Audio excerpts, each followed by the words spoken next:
Please kindly click on the red subscribe button below this video and subscribe to our YouTube channel. Thanks, God bless you as you do this.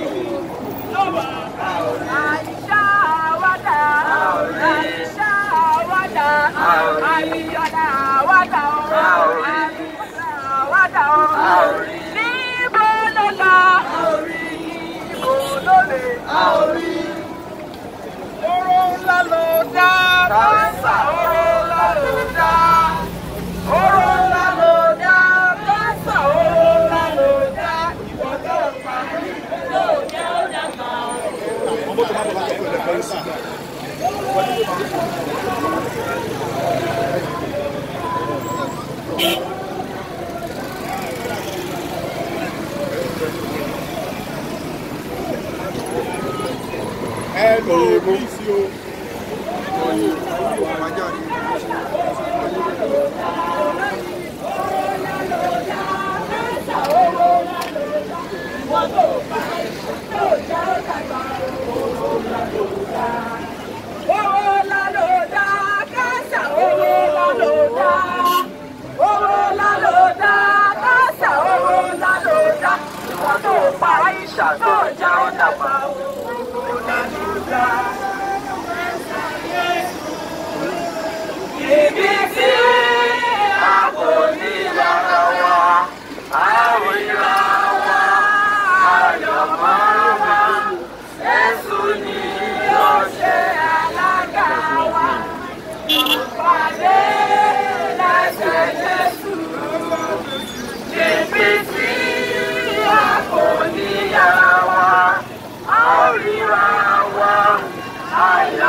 Aisha wada, ibo lolo, ibo lore.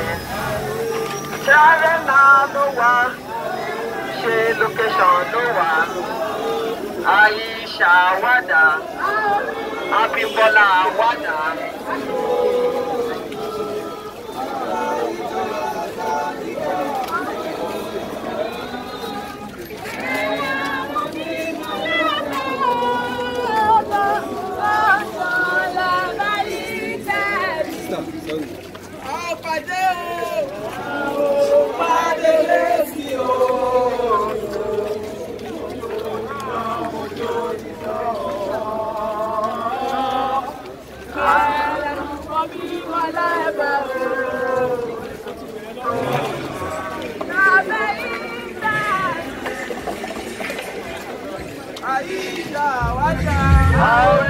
Aisha wada, ibo lolo, ibo lore.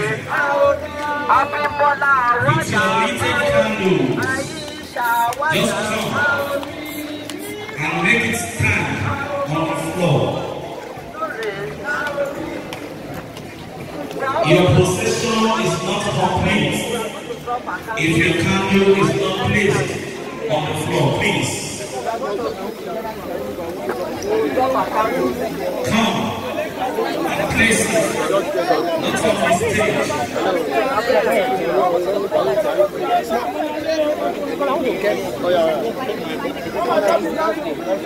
Let's try and lit our candles and then we'll move to the stage. No, we are not dropping yet, we are dropping inside.